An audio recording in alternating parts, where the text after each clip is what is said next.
operations, eluding the public eye, confined to the realm of speculation. This hallowed fortress embodies a peculiar legacy, a testament to human preparedness, shielded from prying eyes, veiled in government intrigue. The silence that envelops its existence speaks volumes, apart from the silence that it took to make the place to begin with. As always, if there's a secret underground bunker that you think I've missed, that you're not allowed to visit, feel free to let me know down in the comments. This has been AJ with Most Amazing, and I'll catch you all in another video. Peace.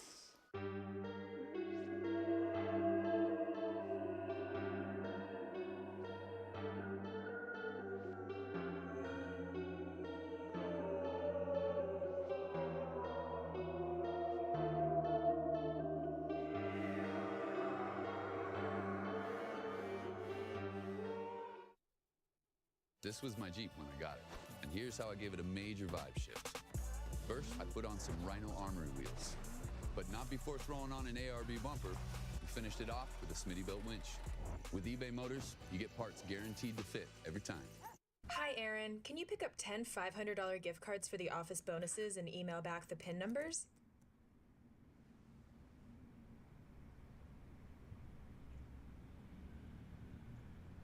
Join me as we delve into the mysterious and eerie side of music. These tunes may sound normal at first, but they come with stories, legends, a touch of the supernatural. From haunting backstories to bizarre occurrences, these songs have earned their reputation for being more than just music.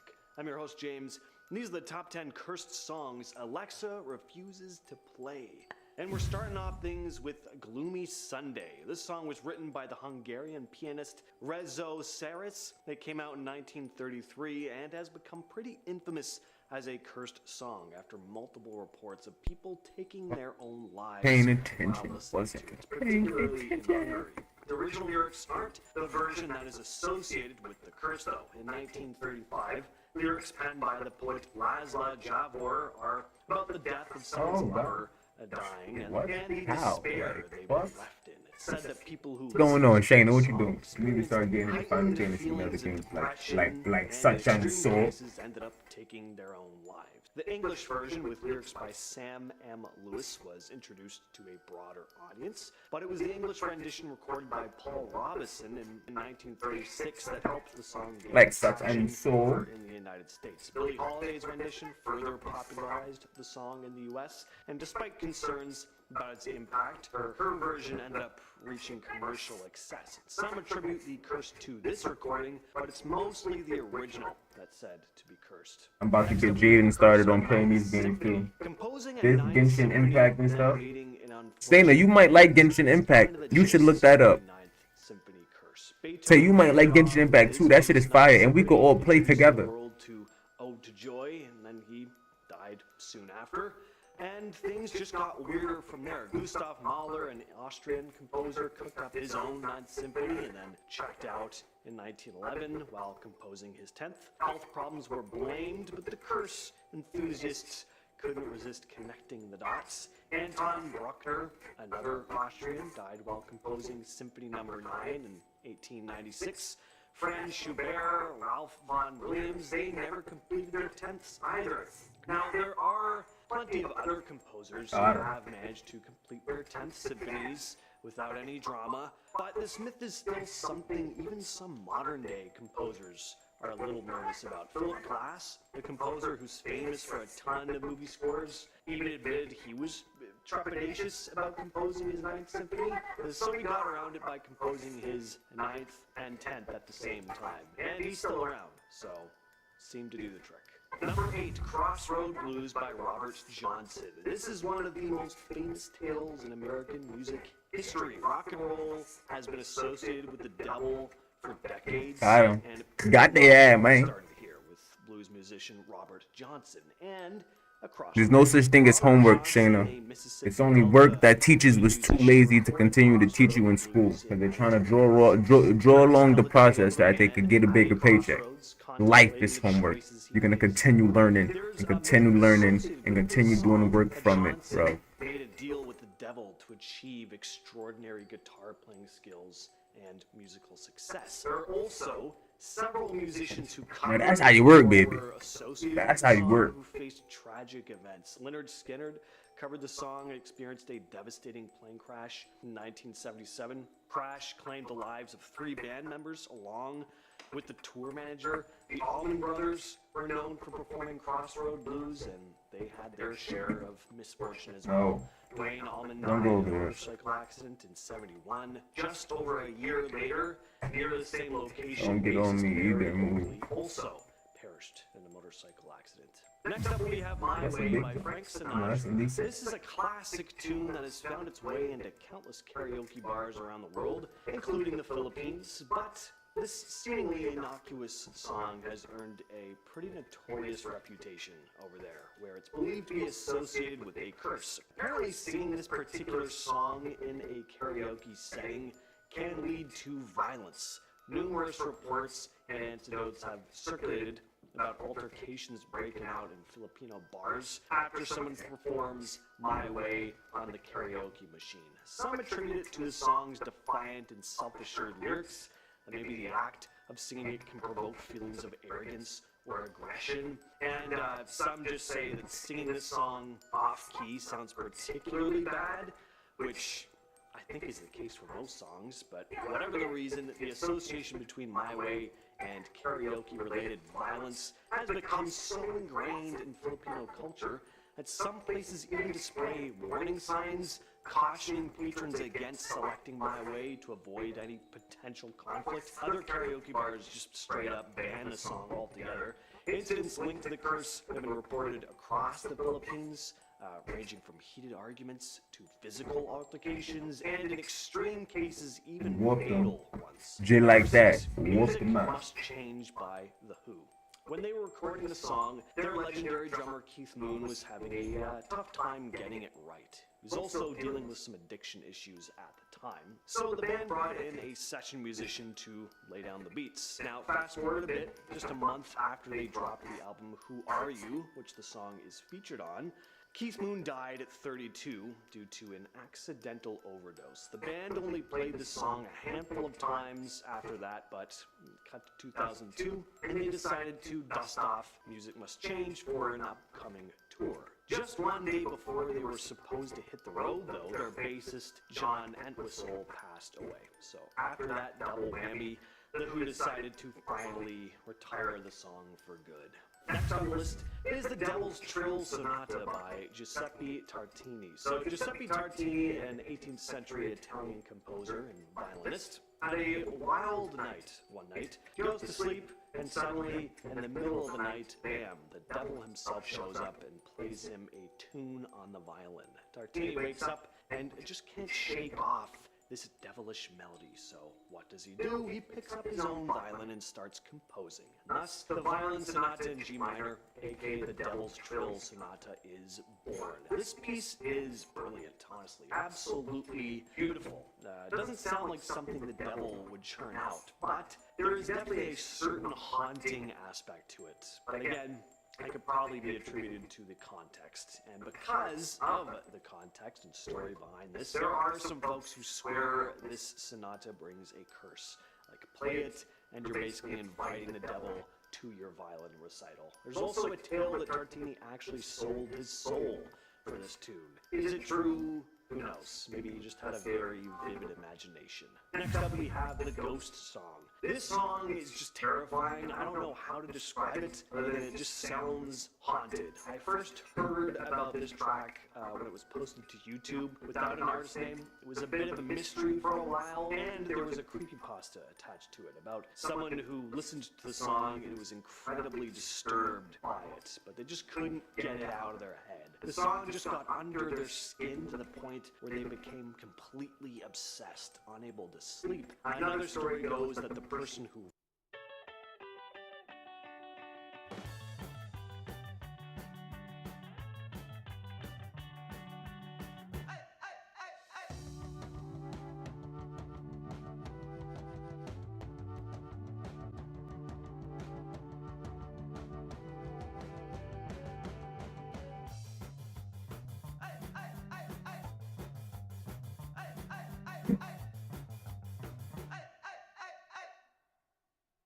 wrote the song took their own life soon after recording it, as the track had caused them to basically lose their mind. Turns out the song is actually by David Byrne, a track called Horses, but even though these stories aren't true, it doesn't change how completely bone-chilling the piece is. In at number 3, we have Helter Skelter. Many know the story about the curse surrounding this one. Helter Skelter by the Beatles is a track off their 1968 album, The White Album. It's a loud, raucous track with Paul McCartney on vocals and a gritty sound that was pretty unconventional for the time. Helter Skelter got tangled up in the whole infamous Charles Manson nonsense in 1969. Manson believed that the song held secret messages and was a call for a race war.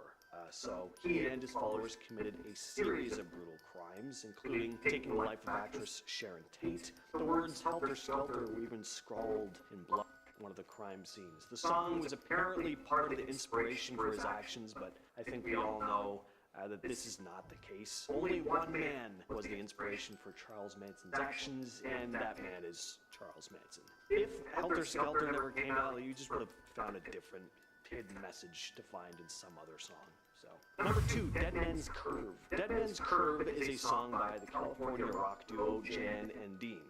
Came out in 1964. It was written by Jan Berry, Roger Christian, Brian Wilson, and Artie Cornfield. The song tells the story of a guy driving a Corvette Stingray who challenges another driver to a race on the Sunset Strip in Los Angeles. Now, the so-called curse associated with this song is rooted in the real-life events involving Jan Berry, one half of the duo. On April 12th of 1966, Jan Berry was involved in a very serious car accident on the infamous Dead Man's Curve section of Sunset Boulevard. And he was driving the same car described in the song. He collided with a parked truck. Fortunately, he lived, but the crash left him with severe injuries, including brain damage. Doctors doubted he would ever fully recover, but he did defy some expectations and eventually regained a bit of functionality. But in terms of the band, the accident marked a turning point in Jan and Dean's career, and that it put an end to their career. And finally, we have Alexander Skarabin's Piano Sonata No. 6. So Skarabin was a Russian composer. He composed the piece during a time when his life was in a bit of a mess. He was also playing around with some pretty wild musical ideas. One of the most famous things about this particular piece is that he never dared to play it in front of a full audience. He thought it was like a bad dream, all gloomy and kind of creepy. He'd created this strange, rather unsettling piece and then was like, nah, what have I done? I hate this. Skarabin was convinced that his own creation was, in his words, nightmarish, murky, unclean, and mischievous. Whenever he tried playing a few bits of the piece for other people, he'd start shaking and shuddering. He was scared of his own music, genuinely freaked out by what he'd created. Maybe it hit too close to home, maybe it was just too out there for him. Either way, the fact that an artist was so terrified by his own work is pretty fascinating. With all that said, I've been your host James, and I'll catch you, yes you specifically, in the next video.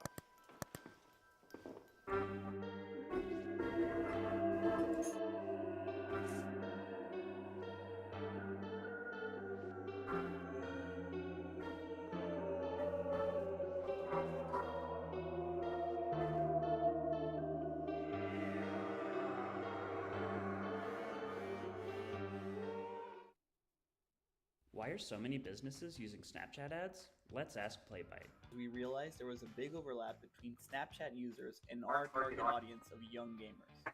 Starting us off at number 10 is An Alien Demon. This clip first surfaced back in 2019 after a woman named Vivian Gomez was checking her security camera footage one morning. In this clip I'm about to show you, there is a creepy, pale, gaunt-looking creature who walks, or whatever you want to call it, across her driveway, and I mean, I don't blame her for being freaked out. So as you can see, there is a very weird little humanoid-looking creature that would, for for sure make me question my sanity if it popped up on my security footage.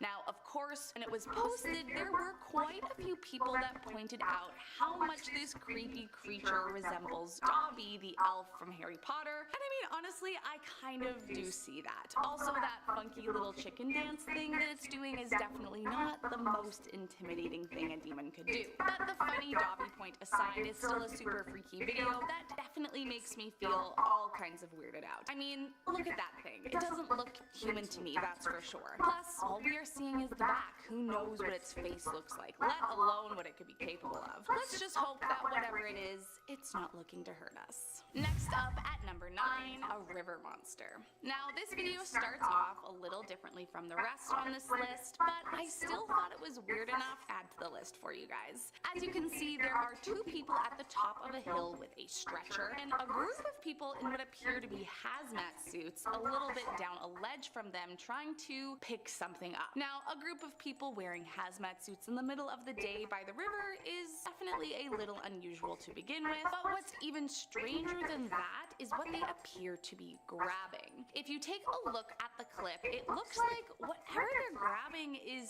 some kind of strange creature, potentially even a demonic one. Some people online said they thought it looked like a mermaid, which, I mean, is definitely one theory. I don't know, you guys. Let me know in the comments what you think this creature could be. Coming in at number 8, a skeleton demon. Demons come in all shapes and sizes, but until today I had never really thought about one that looked like a skeleton. I mean, I don't know, maybe that's just me. And hey, maybe it's not a demon, but then you can tell me what this creature might be. As you can see in the clip here, it looks like this came from some security footage. And right there, as you can see, is a creepy, demonic alien skeleton thingy that will probably be etched into my brain for many days to come. But then something spooks it and it disappears behind a bush. And that's it. That's all we see of this terrifying creature. Now, some people online think this one could be a hoax, but I don't know. What do you guys think? Could that be a freaky skeleton demon coming to haunt you in your sleep? I sure as hell hope not. Next up at number 7, a demon possession. Now, don't get me wrong, I love ooky spooky content as much as the next person, but that doesn't mean I'm looking to get mixed up with demons or hoping to catch one on a ghost hunt. These guys, however, posted a video of their ghost hunt a little over a year ago to YouTube entitled "The Scariest Video You Will Ever Watch." Now, that's a pretty bold statement considering what is on the internet these days, but to be fair, there is a pretty freaky moment where it looks like one of the guys gets possessed. So, as we can see, the lights are flickering, you know, classic. I'm saying everyone acts so scared of demons, but a lot of these motherfucking humans show more demonic characteristics than any demon ever did.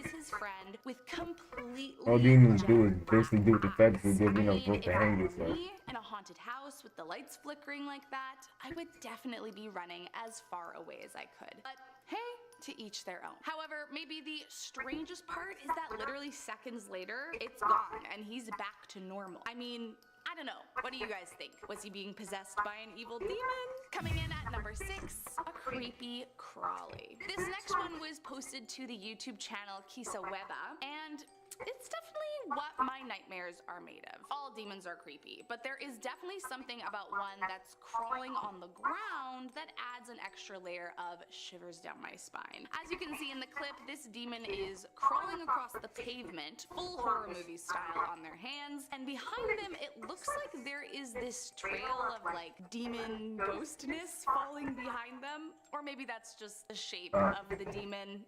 I'm not totally sure. Either way, it is an incredibly demon-looking thing to me, but whatever it is, I would 100% not want to run into this on my phone's doing the stream, right? That is for sure. Next up at number 5, a pale creature. This next clip is creepy to say the least. It was first posted to Twitter by the username ParanormalityM, and it immediately had just about the entire internet freaked out. In this clip I'm gonna show you here, there is an almost foolishly white creature that is probably one of the most indescribable things I've ever laid eyes on. I mean, you take a look for yourself and see, right?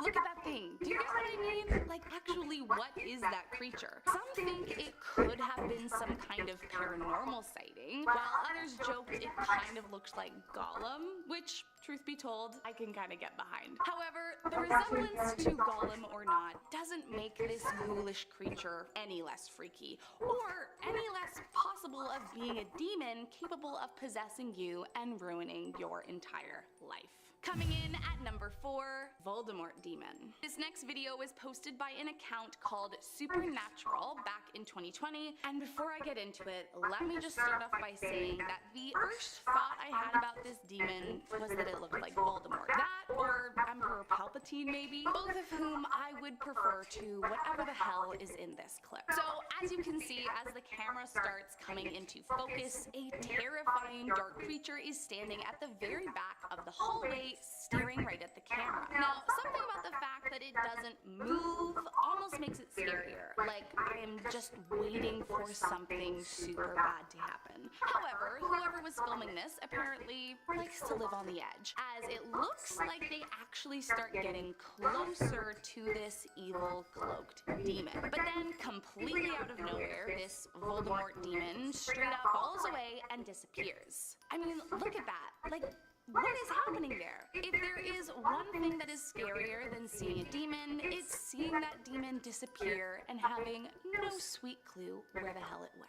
Coming in at number 3, Monster Under the Bed. Thanks to horror movies, there are many people out there who are nervous to sleep with their toes outside of the covers on the off chance that a demon will come and grab them in the night. And listen, I'm not saying it makes complete sense, but I'm also saying that I might be one of those people. Now, while I'm not 100% sure, it seems like this might be footage of someone that's being possessed by a demon. That, or it's a humanoid kind of creature, but either way, it's spooky and not anything I would ever want to come into contact with. In the clip here, you'll notice it starts on the bed, then is abruptly seen standing with its back to the camera before the clip jumps, and all of a sudden, this demon is shaking the bed by the bars like a maniac. This clip continues on to show the ghoulish white figure standing in the corners or contorted around the bed until maybe the creepiest part, when this demon looks as if it starts eating its own.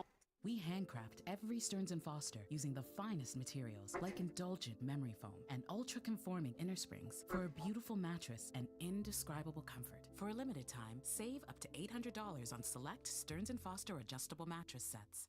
My name's Eric. I am 39 years old. I've started thinking about getting Botox Cosmetic for the last couple of years. I just see myself on video calls all day, and I really started noticing the lines. Own flesh? Listen, tell me what you see here. To me, this looks like a freaky demon possession that would 100% ruin my sleep. And if the demons that may or may not live under my bed are anything like this, then, well, let's just hope they leave me alone. Coming in at number 2, The Floating Girl. This next video was posted online back in 2017. However, according to the timestamp on the video itself, it looks like it was taken back in 1997. This section of the clip I'm gonna show you starts off with a woman who I'm going to guess is the priest or something, cracking what looks like a black egg into a bowl. I mean, already I'm confused, but that is quickly far less interesting as the possessed girl abruptly sits up and all you see are her piercing hollow black eyes. She drinks the egg concoction and then, as quickly as she sat up, she throws her body back down into the bed. As you can see, things keep getting crazier. Her seemingly hollowed out eyes shoot back open, and the next thing you know, she's floating off the bed. From there, her body starts slowly lowering down again until she grabs the camera and it goes blank. I mean, you guys are looking at the same thing as me here, and I have to admit that is some pretty freaky footage. And last up in our number 1 spot today, Possessed by the Devil. Not to be dramatic or anything, but this last clip I'm about to show you is utterly horrifying. I mean, honestly, I think that this clip is going to be seared into my mind for eternity, which is super fun. Like, just watch the clip here. Pardon me? The contorted face and body, the blood all over his mouth, and what was that evil laugh noise he was making? Also, can we talk about the ribs that may as well have been cracked open at the very end there? If there was ever a video to prove the existence of a demon possession, I would definitely put this video at the top of my list. That's all I'm saying, because really, I can't think of many other explanations for what I just saw. Number 10, SS Watertown. In December 1924, James Courtney and Michael Meehan were crew members on the SS Watertown. They were cleaning a cargo tank of the oil tanker, and they were overcome by gas fumes, which resulted in both of their deaths. Due to this, the crew buried them at sea, but to their astonishment, the ghostly faces of the soldiers appeared in the water the next day. Yeah, like in the waves. Later on, many other crew members reported seeing the faces as well. The faces were so visible that the captain of the ship ordered them to take a picture of them to have for proof, so people didn't think that they were crazy. And this was smart, because if someone told me they saw faces of two dead men in the water, I would probably never talk to them again and think that they were cuckoo. Although, in the picture, you can clearly see two faces, which is just plain creepy. When the SS Watertown returned to land, the negative was even checked for fakery and proclaimed genuine. So yeah, just two faces chilling in the waves. No big deal. Number 9, the nurse. This photo was taken in an abandoned tuberculosis hospital in Louisville, Kentucky called Waverly Hills Sanatorium in 2006. As you can imagine, many people passed away here, and it's rumored to be filled with paranormal activity. In recent years, it has become one of America's most popular destinations for ghost hunters. This image depicts a woman just standing to the right side, but when the photo was taken, no one was there. It was a ghost. It's been agreed among the paranormal community that the photo depicts Mary Lee, a nurse who took her own life in the hospital. The story goes this poor woman was impregnated by a doctor who worked in the hospital, but later wanted nothing to do with her. Nowadays, she wanders the halls of the hospital and interacts with ghost hunters. Number 8, Tulip Staircase. Reverend Ralph Hardy, a retired clergyman from White Rock, British Columbia, took this famous photograph in 1966.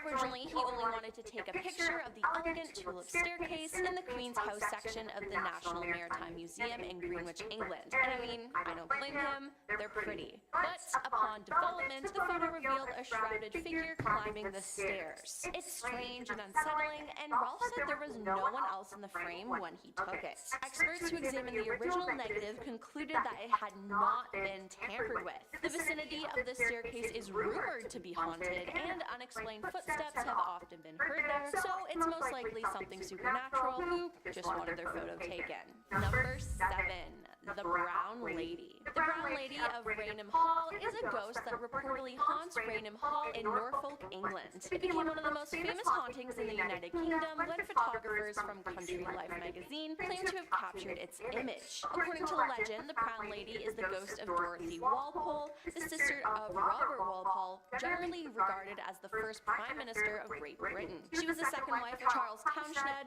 second Viscount Townshend, who was notorious for his violent temper. The story goes that when Charles discovered that his wife had committed adultery with Lord Wharton, he punished her by locking her in her rooms in the family home, Raynham Hall. According to Mary Wortley Montagu, Dorothy was in fact entrapped by the Countess of Wharton. She invited Dorothy over to stay for a few days, knowing that her husband would never allow her to leave, not even to see her children. She remained at the Raynham Hall until her death in 1726 from smallpox. This is just an extremely sad story, and I can't imagine her pain. The first sighting of the Brown Lady was in 1835, and the photograph was taken in 1936. Number 6. Falling through the ceiling. Back in the 1950s, the Cooper family from Texas moved into their new house. Once there, they took a family photo, which seems normal, right? Well, not for them. When the picture was developed, the image of a body falling from the ceiling was clearly visible. To be clear, no one fell from the ceiling when they took the photo, so what happened?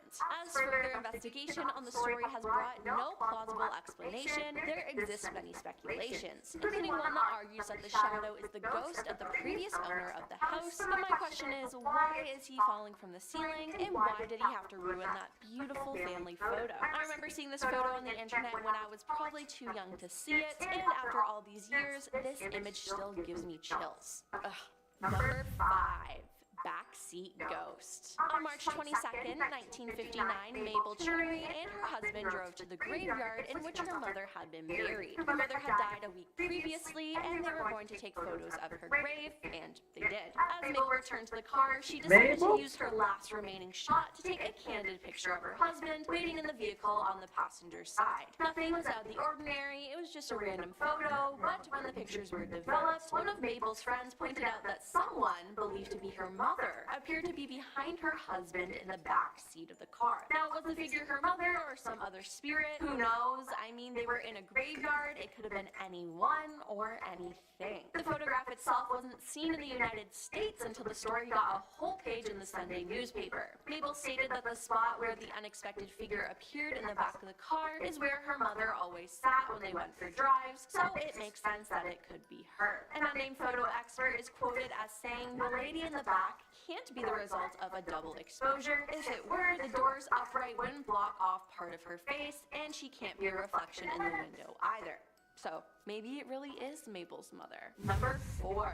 Wem Ghost. On November 19th, 1995, Wem Town Hall burned to the ground in Wem, Shropshire, located in England. During the fire, Tony Overhilly, a sewage farm worker who is also an amateur photographer, was originally sought by... However you do the holidays, do it together in the Chevy that's right for you. The strong and capable Chevy Silverado.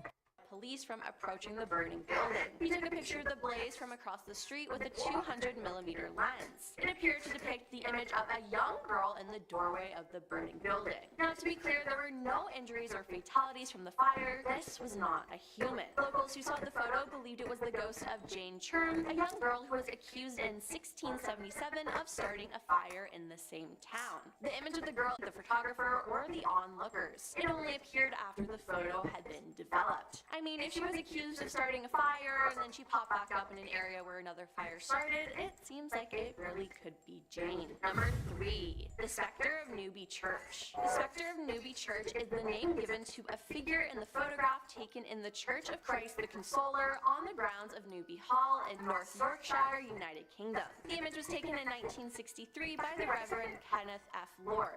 As the figure appears to resemble a human, much speculation has been had regarding what type of person might be in the image. Most speculation by believers has concluded that it resembles a 16th century monk with a white shroud over his face, possibly to mask leprosy or another disfigurement. Others believe it looks like a black doctor from the 16th and 17th centuries. Initial claims suggest that the figure would measure at 9 feet tall, but its feet are not visible, so it could easily be standing on a box, giving the impression of height. Some people thought the photo was due to double exposure, but photographic experts have concluded that the image is not the result of double exposure. So what was it, and why was it in a church? No one truly knows, but it's extremely frightening. What does it look like to you? Let me know in the comments. Number 2. Mystery Guest. On January 22nd, 1985, the Coventry Freeman organization and their guests stood in prayer during a dinner event. All the guests are still, and as it was a dark room, the photographer probably thought it would be the perfect time to allow for a longer than usual exposure to get enough light into the picture. Makes sense. Now, nothing was out of the ordinary at the time, but as people started to see the print of the picture, a mystery surfaced. Who was the robed figure standing near the end of one of the tables? No one had dressed up for the event, and no one remembers anyone standing there as they stood for prayer. The figure also seems to be taking part in the prayer, head slightly bowed, hands clasped in front. St. Mary's Conventry, Warwickshire, is where the event was hosted. It has many legends of ghosts and paranormal activity, but I wonder why this being decided to join in prayer. It just gives me bad vibes, like evil lurks within it. And coming in at number 1 is The Young Boy.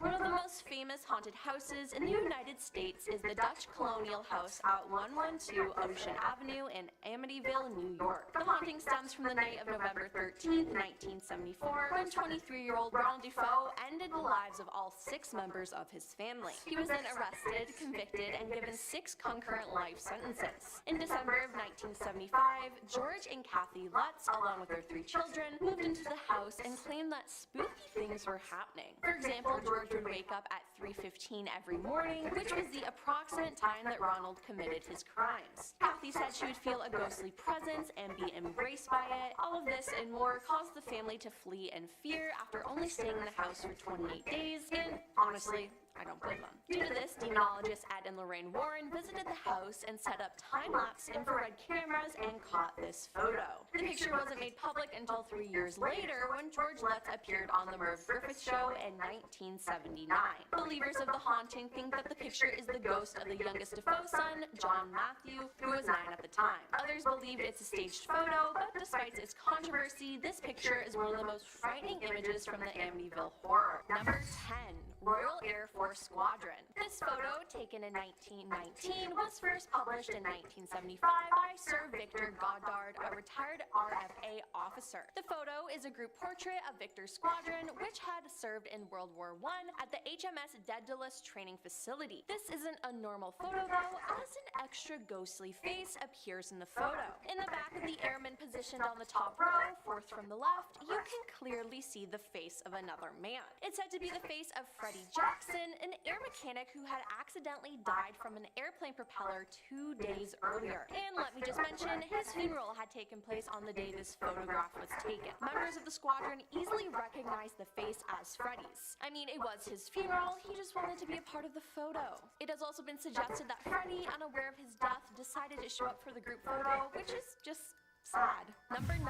Combermere Abbey Library. In 1891, Cybele Corbett took a photo of the Combermere Abbey Library in Cheshire, England. Cybele was an amateur photographer who allegedly set up her camera and took this hour-long exposure while at the funeral of her brother-in-law, Lord Combermere, was taking place 4 miles from the home. When the plate was developed, the transparent image of a man sitting in one of the library chairs was noticed. Many of the staff said the image looked like the late 2nd Viscount, and the apparition happened to be sitting in Lord Combermere's favorite chair. So, you know, it's obviously him. It's thought by some that a servant might have come into the room and sat briefly in the chair, thus creating the image, but this idea was refuted by members of Lord Combermere's household. Lord Combermere's father, the 1st Viscount, had been involved in a mysterious incident himself years earlier while serving as governor of Barbados when he had the Chase vault opened and carefully examined in search of an explanation for the moving coffins there. Seems like him and his father have both had some paranormal experiences, both in life and death. Number 8. The Watcher of Corroboree Rock. The rock formation near Alice Springs, Australia, known as Corroboree Rock, is made of dolomite that was formed more than 800 million years ago, and it's considered a sacred site by the Arrernte Aboriginal people. With that much history behind it and that much importance assigned to it, it makes sense that there's someone or something that looks over it. That's why the spirit is called the Watcher of Corroboree Rock. Now, no one really knows exactly who or what it is, but one photo of it dates back to the 1950s. In either 1956 or 1959,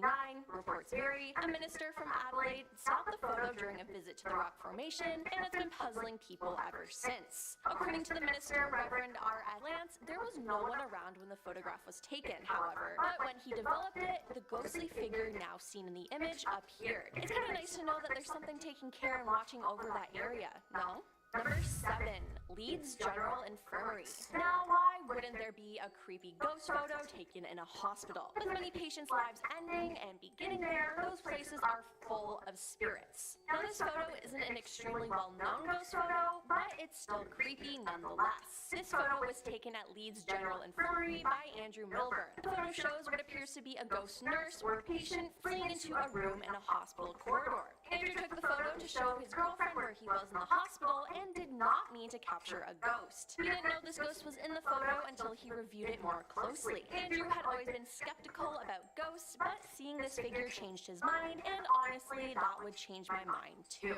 Number 6. Whaley House. Known worldwide as the most haunted house in America, the Whaley House is recognized for its historical significance in Old Town San Diego. They do haunted tours on the property, and this family went on a tour and got their photo taken. In the photo, you can see the brown outline of someone or something in between the two adults. Now, there are multiple people this could be. One of the most infamous ghosts in San Diego is the spirit of Yankee. Check it out. With HubSpot's new sales hub tools, we're crushing our targets. Q4 is going to be a big deal. No, Q4 is going to be tremendous. Staggering. This just in. Q4 is massive. It's called the Q4. Stunning.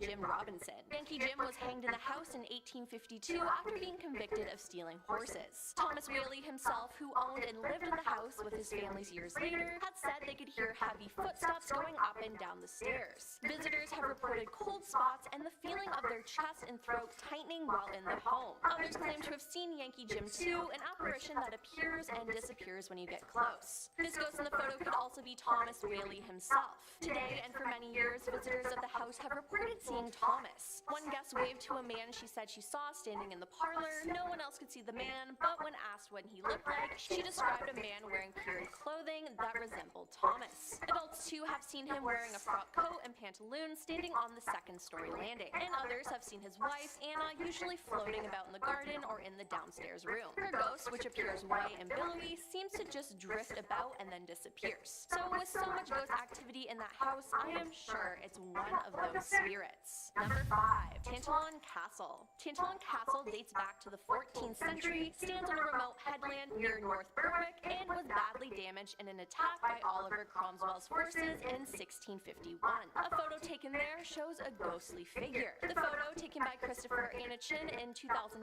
still remains an unsolved mystery. It's a photo of a man in what appears to be 16th century clothes. It's known that no mannequins or cost guides are used within the castle, and experts have confirmed through analysis that there is no digital alterations at play. Even skeptics have been left baffled by the image after tests confirmed no technological trickery is at play. Psychologist Professor Richard Wiseman from the University of Hertfordshire, who studied the picture, said the figure appears to be in a period costume, but we know 100% that the Tantallon Castle is not the sort of place that has mannequins or costume guides. Seems like an old spirit just wanted to take a look outside. Number 4. Nottingham Galleries of Justice. One of the best ghostly sightings caught on film is this spooky black figure photographed by Simon Brown, who is a qualified parapsychologist. He was spending the day at the old Galleries of Justice with his brother and was simply taking photographs of the building. Although Simon says he didn't notice anything while taking the images, when he downloaded them onto his computer, he noticed what appeared to be a black figure shadow that seemed to have walked through a brick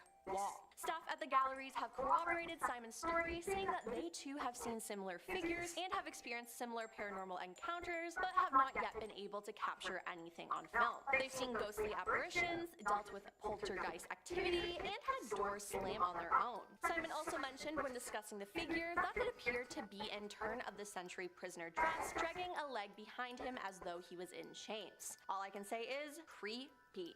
Number 3. New home. Buying a new house is a fun and exciting time. But what if you bought a house that you didn't know was haunted? Seems like that's what happened to Michelle midwinter. Michelle had bought a new house in England and she took a photo of it to send to her friends and family. She'd gone outside, snapped a photo, and returned to the inside of the house when she noticed a face staring back at her in the bottom right window of the house. I'm sorry, when you zoom in, you can clearly see a nose, eyes, and shoulders, and the face of a man staring back at you. Now, Michelle didn't pack up her bags and leave right away, which I'll never understand. Instead, she posted the image online and was eventually contacted by a historian local in her area who believed that the apparition in the image could have been a man known as Old Man Kent, who was thought to be a suspect in a death back in 1860. Initially, Michelle dismissed the image as nothing more than reflections and refractions of light from the flowers outside her window, but following further paranormal sightings and activity within the house, such as cold spots and lights flickering, it seems like Michelle is now a believer. I can't believe having to live in a house like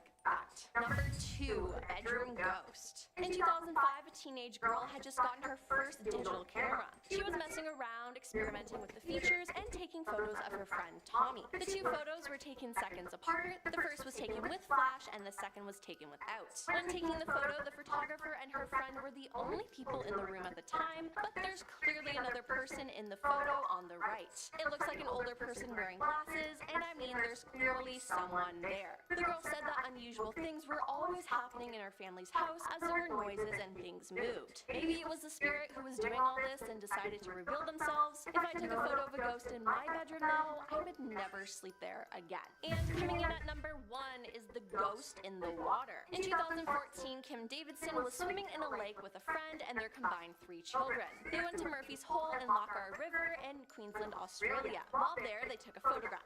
Normal. right?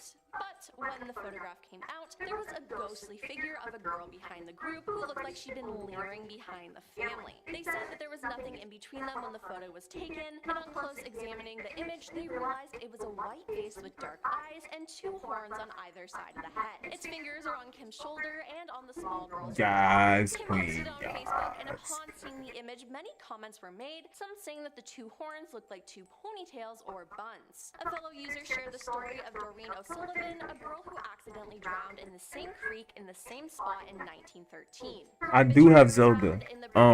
Like I'm gonna start streaming that more too. I was gonna do like a whole like Nintendo week after I get 13 years, the oldest daughter of Mr. monetized. I'm gonna do like a whole Nintendo like a you know, a marathon. Body was recovered. Now, the spot, which has always been considered dangerous, is known as Murphy's Hole and is over 20 feet deep. Upon reading this, Kim recollected that they had experienced strange things that day while they were swimming in water. She felt someone's presence behind her, but she ignored it. Twice, someone in the water even grabbed her elder daughter's leg. This made Kim believe in the presence of a spirit in the water. I don't know about Crash Bandicoot. They do have a new Crash Bandicoot. Like they do have a new Crash Bandicoot though. I'm just not a fan of it. Carefully, they concluded that the shape of the image was that of a child. See now, Mario is hype. Don't get it twisted. Even the new ones, fire. But you know, if I was to do Mario, I'd just do Smash Brothers. Smash Brothers was like one of the best fighting games that ever came out. Period, hands down.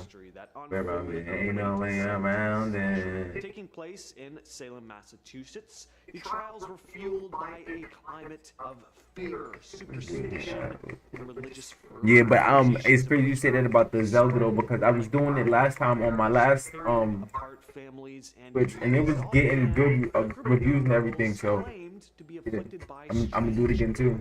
And started pointing fingers at certain individuals as the source of their suffering, all of which were kind of Smash ain't that hard. Accusations quickly snowballed. It led to mass hysteria. It's not like all the other fighting games. The accused were subjected to flawed and biased 86. That's not bad. confessions were obtained. That's actually pretty good. Deemed admissible, and 19 innocent people were ultimately convicted. And like I said before, man, learning and schooling is beyond the building. You know that they have RPG well, Pac-Man, not Miss Pac-Man, but Miss Pac-Man is in it. The PlayStation.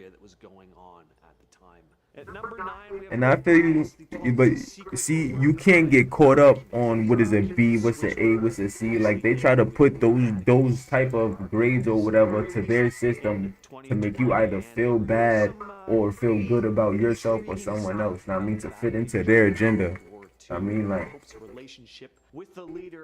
learning is more than learning and schooling is 2 different things. Remember that. Give us a peek behind the curtain. 2D. And yeah, like they got mad games like Asteroid. Asteroid set a pinnacle for so many other games to come out. Like I don't even know the name of half of them because there's like so many of them where you just run around just killing stuff. And it's basically like a first person view, not first person, every view of everything. As it turns out, guess I gotta go down there. With Mr. H himself. There is also some evidence, of course, he was working behind the scenes to try and aid in the war effort, but historians and scholars are having just a field day with this treasure trove of information, trying to uncover the truth about the Vatican's role in those tumultuous times. At number 8, we have Annalise Michel. Most of you have probably seen this image before. It's incredibly harrowing, really Hey, look like he just waiting for me. Like they do need to come out with another Donkey Kong though. I give you that. That's what they lacking on. I'm not gonna hold you in the next Donkey Kong that they come out with. It's gonna be fire. Unfolded in the 1970s. Annalise, a young German woman, experienced a series of alarming physical and psychological symptoms that were eventually attributed to demonic possession. Convinced that she was possessed by demons, Annalise and her family sought help from both medical professionals and the Catholic Church. Unfortunately, her pleas for assistance were met with a blend of misguided religious fervor and a lack of appropriate medical intervention. Annalise's condition just deteriorated rapidly, and she endured months of grueling exorcism rituals performed by two Yeah, priests. Contra's fire too. They got a new Contra out though, but it's not the same, man. They don't got the hump and foil. Food and It's not enduring the same. countless hours of psychological torment. Although Yeah. there are also stories about her even outright denying food herself. So there was definitely stuff going on here within her brain that just wasn't being properly diagnosed. Yeah, they always are, you know. And then now everything is just based off everyone's feelings now, you know. Can't hurt someone's feelings. Not only in this immense suffering Annalise Everything has to be endured, but also politically the lack of proper correct. intervention. The case raised important questions about the kind of intersection of religion and mental health. Really highlights the danger of neglecting evidence-based medical treatment in favor of superstition.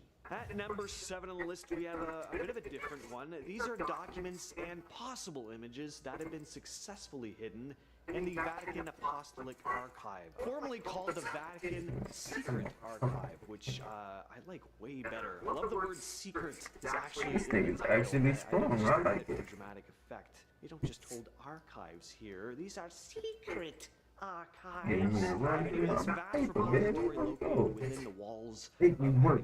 Make me Houses an work. extensive collection of historical Get over documents spanning centuries. While the term secret may Get over here. imply sinister activities, the archive's purpose, as it said, is primarily to preserve and protect sensitive or confidential material related to the Catholic Church. I think I have. There's definitely an allure about the unknown, and it's fueled various theories about the existence of possibly dark secrets concealed within those walls. Some speculate that the archive may contain controversial documents related to the church's historical controversies, like the Inquisition, the Crusades, and, as discussed earlier, some stuff about the role of the church during World War II, which came out fairly recently. Hey, big dog. Holds hidden knowledge about the existence of maybe extraterrestrial life or ancient relics that challenge the established religious narratives, but hey, who knows? Next on the list, we have St. Joseph's Orphanage in Vermont. So we have a number of images from inside the walls of this notorious orphanage. They do have a certain old photograph creepiness about them, but for the most part, they're pretty innocuous, but it's the context behind these seemingly innocent photographs that makes them so uncomfortable to look at. Behind the doors of this orphanage were countless instances of mistreatment.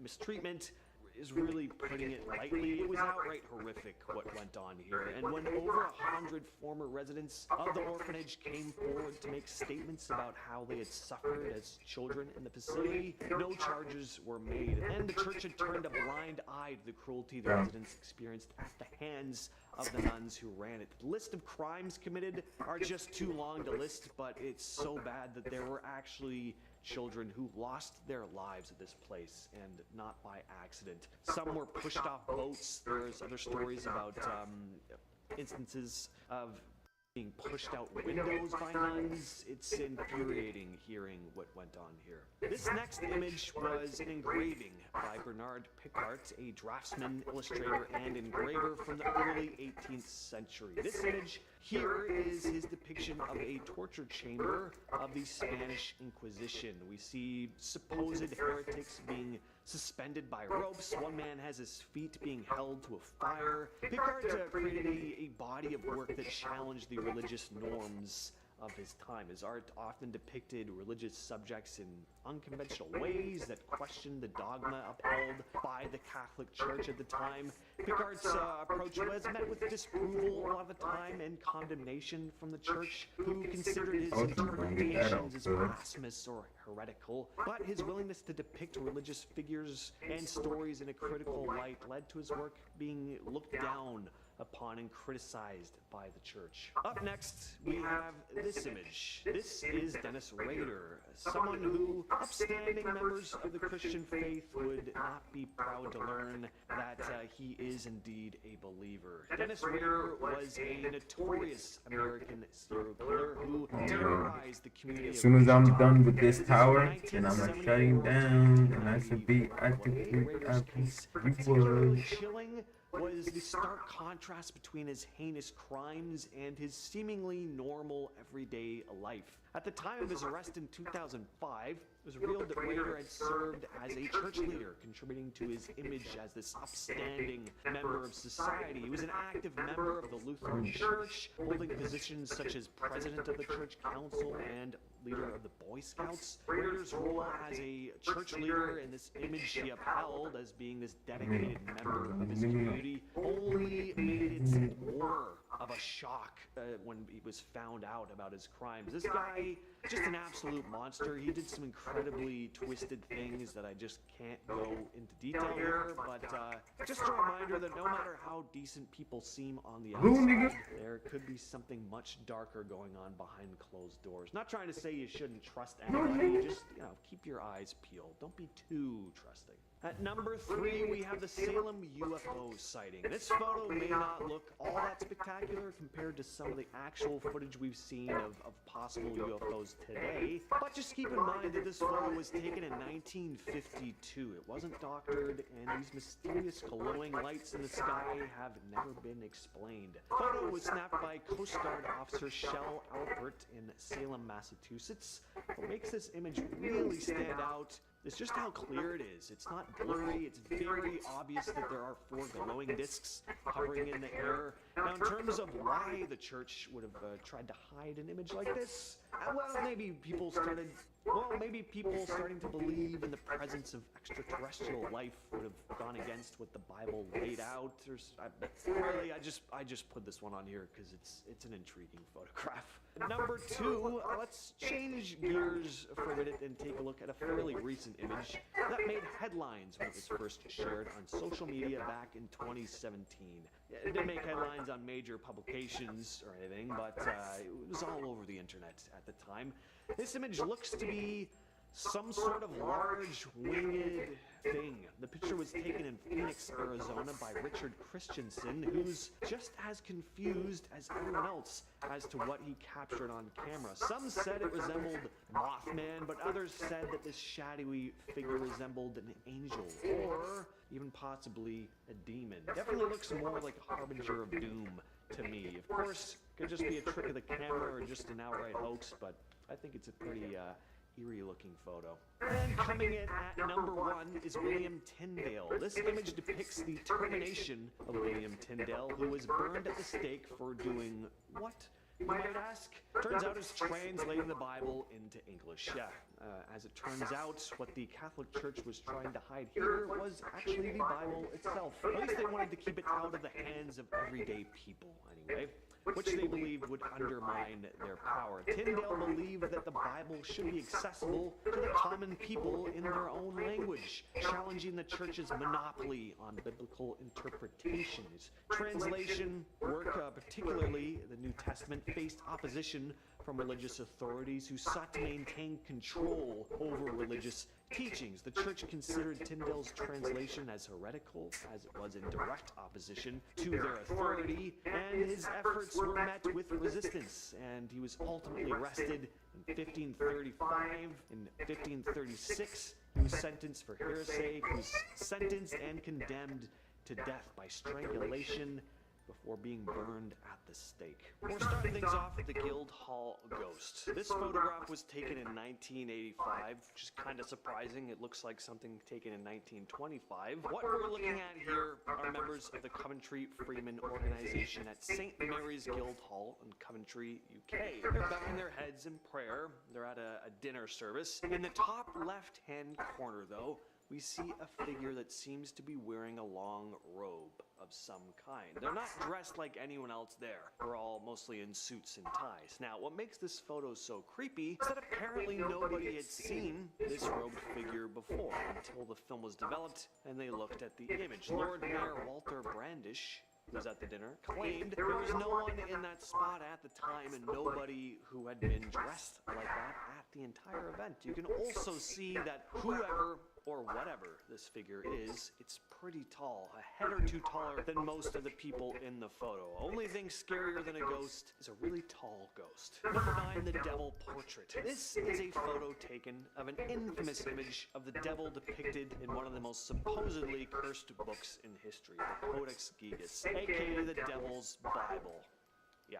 The Devil's Bible. I wonder why the church wouldn't want this book getting around. It's believed to have been written between 1204 and 1230, year-wise, not time of day, and changed hands several times before being housed in Sweden's National Library in 1768, where it still sits today. The book contains the Old and New Testament, as well as a plethora of other information of the time, but it's the magic spells that place the book in that cursed category, as well as the image of the devil, of course. And legend has it that this is not just any mere depiction of Satan.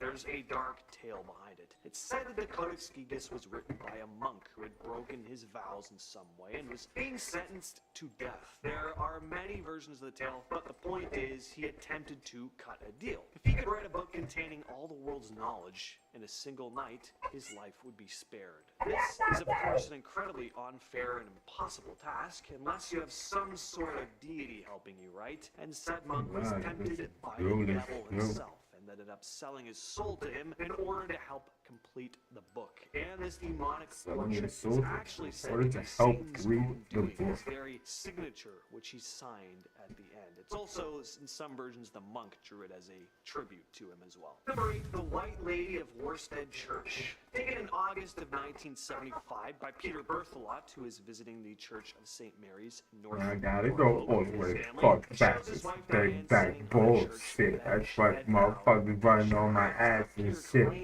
Fucked up. Sitting behind his wife when he snapped a picture, but once they were showing their pictures in a slideshow several months I'm later gonna with beat some your ass. friends, one of them Shit, let chimed me in know. asking, Diane, who's that sitting behind you? They looked closer at the photo and were like, yeah, who is that? Diane was quoted saying, when we saw the white figure sitting behind me on the projector screen, we just stood there with our mouths Go open. at. Looking closely at the ghostly figure, almost looks like Yeah, a I'm woman gonna wearing beat a your bonnet. ass. Peter and Diane took the photo back to the church, where the vicar told them the story of the White Lady, the ghost of a woman who appears to those who need healing. And apparently, at the time the picture was taken, Diane was having some health issues and was on antibiotics. Next up, we have the Sefton Church Ghost. In Maryside, England, just north of Liverpool, stands the Sefton Church, which finished construction in the 16th century. This image here was taken in 1999, and you can clearly see what looks to be a priest standing there. It's a cool photo, but looking at it without context, you wouldn't really think there's anything supernatural about it, if it weren't for the fact that the photographer, Brad Steiger, said that there was only one other person with him in the church at the time, another photographer who was standing right beside him. So who is the person or specter in this picture? Could it be the spirit of a former priest that still lingers within the walls of the church, or is it the same ghost that apparently haunts a pub next door called the Punch Bowl? Maybe it's both. I looked it up on Google Maps. The Punch Bowl is still there, literally right next door. It's an old-timey looking pub that could be haunted for sure. At number 6, we have the Hospital Demon. This next image is incredibly mysterious, as there's not a lot of information on it. All we really know, or at least have been told, is that the image was supposedly snapped by a nurse at an unknown hospital in an unknown state. It was taken on a security camera and shows a patient lying in bed, and crouching on top of them is what looks to be some sort of demonic entity. It looks very much like your archetypal devil. You can see what looks like horns on its head. Its legs almost look goat-like with hooves. It's very creepy, even if it is a total hoax. Again, there's not much information on this image, but apparently the entity What did you appeared read today? briefly, and just a few hours after it showed up, the patient died. Is this the image What of did a you read shady today? demonic entity waiting for the patient to pass before dragging them to hell? Is it just a hoax? Let us know your thoughts in the comments once again. And we're going back to the realm of cursed books now with the Grand Grimoire. This image here is one of the Start a legacy. Start turning dreams into realities. A better world begins with you. Better communities start with us. many illustrations associated with the Grand Grimoire. It's a textbook of sorts containing all sorts of black magic spells, believed to have been written in 1702. The book gives a detailed description on how to summon a specific demon and the tools used in order to make it do your bidding. It also contains various spells used for winning the lottery, communicating with the dead, making yourself invisible, etc. I don't know. I gotta get my hands on this book. The book was readily available and became quite popular in France in the 19th century, and the church set out to vilify it, claiming this book and others like it to be sinister and dangerous, and their campaign was pretty successful. The book kind of died in popularity because, you know, people don't want demons in their houses, I guess. Don't know why. At the number 4 spot, we have the ghost of Saint Botolph's. Now, to the untrained eye, this image looks pretty innocuous, right? Just looks like a church. But take a close look at the top right-hand corner. We'll zoom in for you. Yeah, it seems to be a ghostly figure standing by the balcony. The photo was taken in 1982 by a man named Chris Brackley. Apparently, he hadn't seen anyone standing by the balcony when the photo was snapped. It wasn't until he developed the picture that this strange entity showed up. The picture was analyzed extensively, and it was determined that it wasn't the result of double exposure. Chris's equipment seemed to be operating fine, too. A few years after the picture was taken, Chris was contacted by a builder who had done restoration work on a crypt at the church, and apparently the builder had knocked down a wall and accidentally disturbed a coffin. Inside of it was a woman whose face was eerily similar to the one captured in Chris's picture. This next image was posted to Reddit by Reddit user u/luciddream a few years back with the caption, "Real ghost or demon on the reflection of one of my friend's photos." Now, this is an image that would be really easy to fake, of course, but all the same, I hate this. This is a freaky picture, and it makes me uncomfortable. It's hard to make out exactly what we're looking at here, but it's a picture taken of a mirror, and you can see the reflection of a woman lying on the bed, and behind her is, yeah, I don't know what. I hope it's a dog, but it looks more like some sort of ghostly or demonic entity with a mane of messy black hair, very Grudge-esque. It's just your perfect example of a cursed image. There's just something off about it. I don't have a whole lot to say about this one, as there's not a lot of info on it, but it's eerie. It's eerie. And at number 2, we have the cave demon. There aren't a whole lot of supposedly real photos of demons out there, but this one has been floating around the internet since the late 90s. According to the legend, 2 boys from England had been exploring a cave in the United Arab Emirates. At one point, they heard a man scream. It was too dark for the boys to make out anything, so they pulled out their camera and snapped a picture with the flash on. For a moment, the cave lit up, and they saw this goblin-like creature clinging to a rock. The boys immediately turned around and ran out of the cave as fast as they could. And finally, at our number 1 spot, we have the Spectre of Newby Church. This is a pretty famous image, said to be one of the most convincing ghostly photographs ever taken. This photo was snapped in 1963 by Reverend Kenneth F. Lord, great name, in the Church of Christ the Consoler, located on the grounds of Newby Hall in North Yorkshire, UK. The Reverend had been snapping pics of the church, and when the photos were developed, he noticed this mysterious, semi-translucent, cloaked figure standing at the church altar. He'd been completely alone in the church at the time. At least that's what he thought. First glance, it looks a bit like a plague doctor to me, almost. Skeptics took one look at this picture, though, and immediately called it a hoax, saying that the image was most likely the result of double exposure. It just looked too clear. The church was also not said to be haunted either. But the Reverend was adamant that what he took was real and sent the picture to experts to be examined, and it was determined at the time that the photo hadn't been tampered with at all. According to them, what was captured here was genuine. Whether it's an actual ghost or not, however, is still up in the air. This is also one that's really tall, too. It's determined that whatever that thing was about 9 feet tall, so that is a very tall ghost. No thank you. Coming in at number 10 is Church of Christ the Consoler. The Spectre of Newby Church is the name given to a figure found in a photograph taken in the Church of Christ the Consoler on the grounds of Newby Hall in North Yorkshire, United Kingdom. Kingdom. The image was taken in 1963 by the Reverend Kenneth F. Lord. As the figure appears to resemble a human, much speculation has been had regarding what type of person might be in the image. Most speculation by believers has concluded that it resembles a 16th century monk with a white shroud over his face. At the top, damn, it seemed like that took forever. Another disfigurement. Others believe it looks like a plague doctor from the 16th and 17th centuries. No initial claims suggested that the figure would measure. I don't remember how hard this boss was. So it could easily No be wonder. standing on a Goddamn, box, yeah. giving the impression 70,000 of per height. star Now, rating point. some people thought the photo was due to double exposure, but photographic experts have concluded that Oh, the image is shit. not the result of double exposure. So Should what be was it big. and why was Let's it in the see. church? No one truly knows. Let's see if but I it's can take them extremely without using it. frightening. Number 9. St. Andrew's on the Red. St. Andrew's on the Red Church, Manitoba holds the distinction of being the oldest stone church still operating in Western Canada. The church was built between 1845 Gotta and be items. 1849. Open spot like this, there's always items to sit. One of the most well-known hauntings is a woman in white who many claim died during the construction of the church and is now seen in the graveyard. People have also seen a man in black lurking in the graveyard, as well as a phantom car that suddenly appears and then disappears into the night. There's also a pair of red eyes that seem to float between the headstones. Yeah, that's a no for me. Now, these hauntings don't happen exclusively at nighttime. Oh no. Even during the day, paranormal investigators have heard the sound of nails being driven into a coffin. Now, arguably the most unsettling story that comes out of St. Andrew's on the Red is that people often have nightmares after a paranormal encounter at the church. Those who have seen the red eyes, the woman in white, or the man in black all reported having vivid nightmares for days or even weeks after the encounter. The sound of chains rattling against the locked cemetery gates is one of the common themes in these nightmares. Now, after hearing all these stories, I'm still shocked that people go there. Number 8.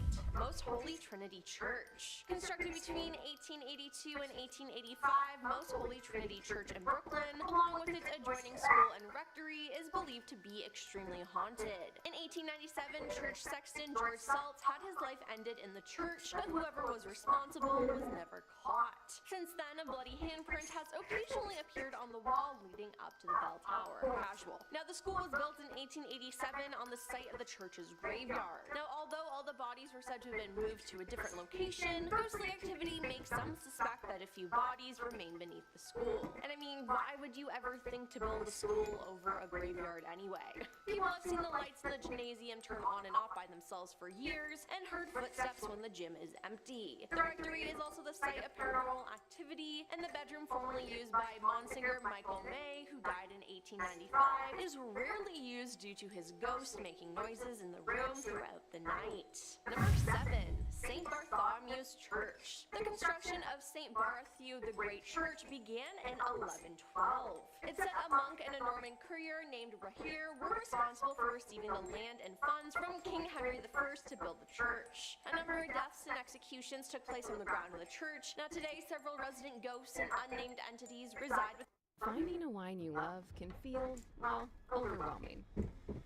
First Leaf lets you explore wines without the guest. Now let's go. Church walls. The Duke of Argyll, the painter William Hogarth, and the apparition of a priest have been seen in the church. There's also a white mist that appears in the center aisle of St. Bart's, and some reports indicate the mist forms into the shape I want some ice cream. That sounds pretty delicious. It's countered by a black mist that is also seen in the church and is thought to be residual negative energy of all the violence seen at St. Bart's. The church's most famous ghost is Rahir himself. The monk has been seen wandering the church, supposedly looking for his foot, which was allegedly stolen from his crypt centuries after his death. It's also said that his ghost appears on the first day of every July at 7 a.m.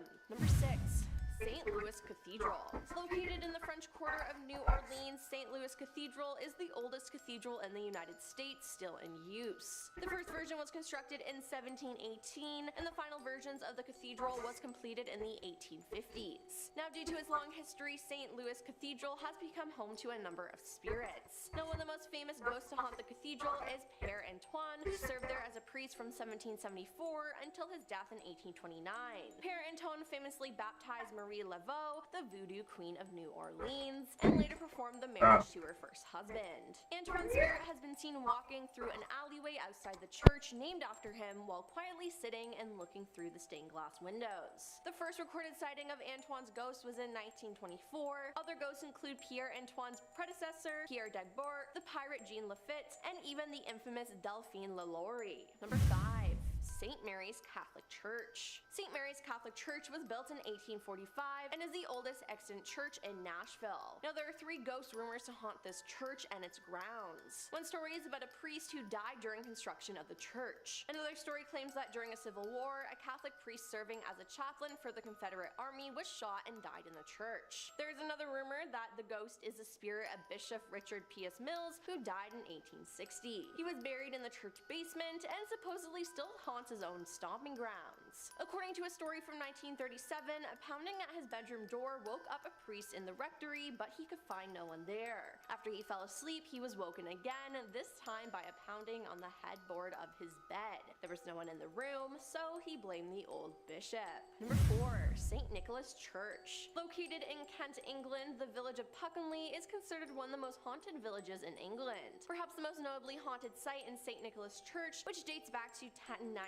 CE. Perhaps the most notably haunted site is St. Nicholas Church, which dates back to 1090 CE. A number of expansions and renovations have been made to the church over the years, and its long history lends itself to hauntings. Inside the church, an orb of light has been seen near the crypt of the Deering family, who oversaw the village for centuries. Knocking has also been heard coming from the crypt, and some have witnessed the spirit known as the White Lady, who is thought to be one of the members of the Deering family buried there. Now, outside the church, the apparition of the Red Lady has been seen in the churchyard along with a dog. During a paranormal investigation in the 1970s, it's believed those carrying out the investigation were visited by a ghost dog. Number 3. The First Church of Christ Scientist. In 1918, a young woman was seen pacing the steps of the First Church of Christ Scientist located in Louisville, Kentucky. More than a century later, it said her ghost is still seen pacing and sobbing during the night. Now, this ghost is known as the Lady of the Stairs, or Miss G. It's believed that Miss G was a member of the prominent Gathright family, and that her parents attempted to marry her to a much older man after she graduated from high school. However, Miss G had already fallen in love with a young man who was fighting in World War I. After the war, the soldier, who is believed to be Herbert Fulton Dixon, returned to Louisville, and the young couple planned to leave town and get married in Chicago. The night they were to leave, Miss G went on the steps of the First Church of the Christ Still need to get money.